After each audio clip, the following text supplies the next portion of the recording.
रणजीत चौधरी अम्बेडकरवाद कहते हैं।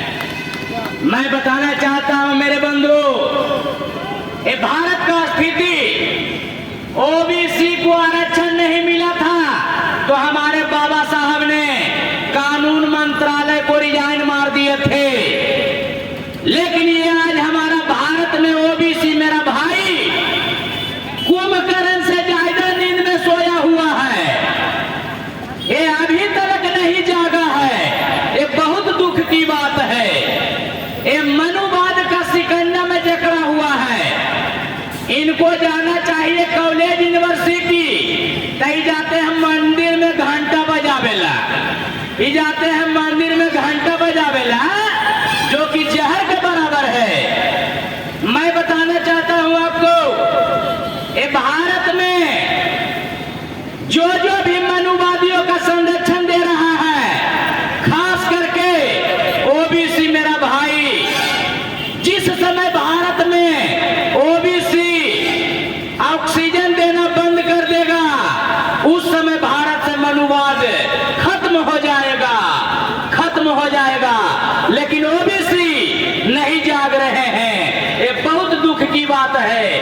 हमारे बाबा साहब ने कहे थे तलवा चाटने वाला नेता कभी हुक्मरान नहीं बनता और गुलामी करने वाला नेता कभी बादशाह नहीं बनता, कभी बादशाह नहीं बनता।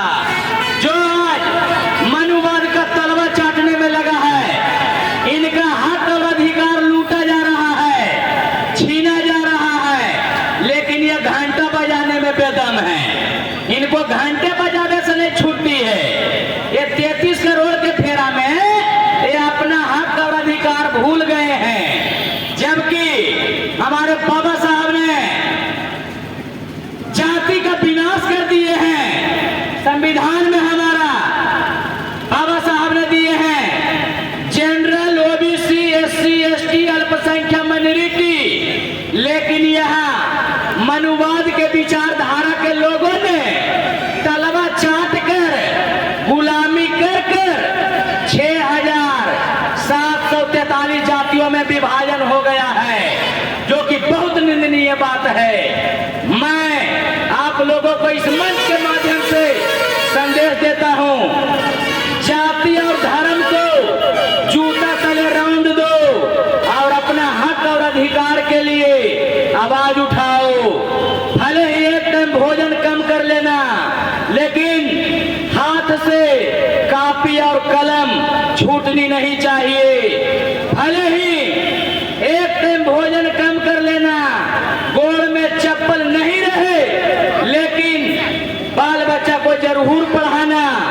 जिस घर में एक बेटी पढ़ गई समझ लो 7 पीढ़ी तर गई, 7 पीढ़ी तर गई। तो मैं बताना चाहता हूं, आज भगवान को न्याय दिलाने वाला हमारा बाबा साहब का दिया हुआ संविधान है।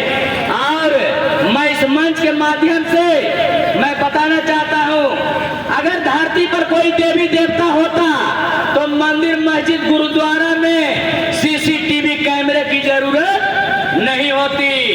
अगर धरती पर कोई देवी देवता होता तो चिकित्सालय, औषधालय की जरूरत नहीं होती।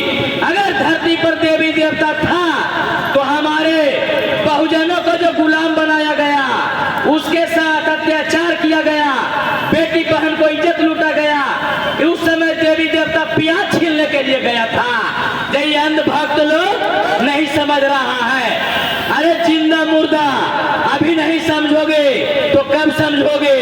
कब्र में जाने के बाद समझोगे। कब्र में जाने के बाद कोई समझता है? इसीलिए मैं बताता हूं, जो अपना हक और अधिकार के लिए आवाज नहीं उठाता है उसका आने वाला जनरेशन गूंगा विकलांग पैदा होगा। क्योंकि जो अभी नहीं बोलेगा वो कभी नहीं बोलेगा। क्योंकि संघर्षों की साए में घनघोर जवानी पलती है, इतिहास उधर झुक जाता है जिस ओर जवानी चलती है, जिस ओर जवानी चलती है। तो मेरे भारत का बहुजन जागो और घर घर में एक एक संविधान पढ़ने की जरूरत है, बाल बच्चा को पढ़ाने की जरूरत है। यही कह करके मैं जी का धन्यवाद करता हूं, जो कि 104वां जयंती के शुभ अवसर पर इस मंच पर हमें बोलने का मौका मिला। बाबू जगदेव प्रसाद जी अमर रहे, बाबा साहब अमर रहे, भारत का संविधान जिंदाबाद जिंदाबाद जिंदाबाद, भारत का मूल निवासी जिंदाबाद जिंदाबाद जिंदाबाद। जब तक सूरज चांद रहेगा बाबा साहब का नाम रहेगा। निकलो बाहर मकानों से, जंग लड़ो बेईमानों से, कल लड़े थे गोरों से, अब लड़ेंगे चोरों से। मेरे बंधु बता देता हूं, अंग्रेजों ने कहा था जिसका डीएनए भारत से नहीं मिलता है ये यूरेशियन है, परजीवी है, यही शैतान देश को बर्बाद किया है, इसका न्यायिक चरित्र नहीं है।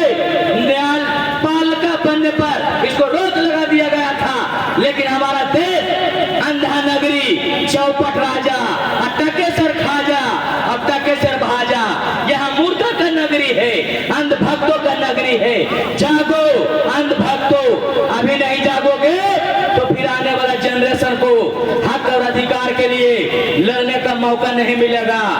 यही कहकर के मैं अपनी वाणी को विराम देता हूँ।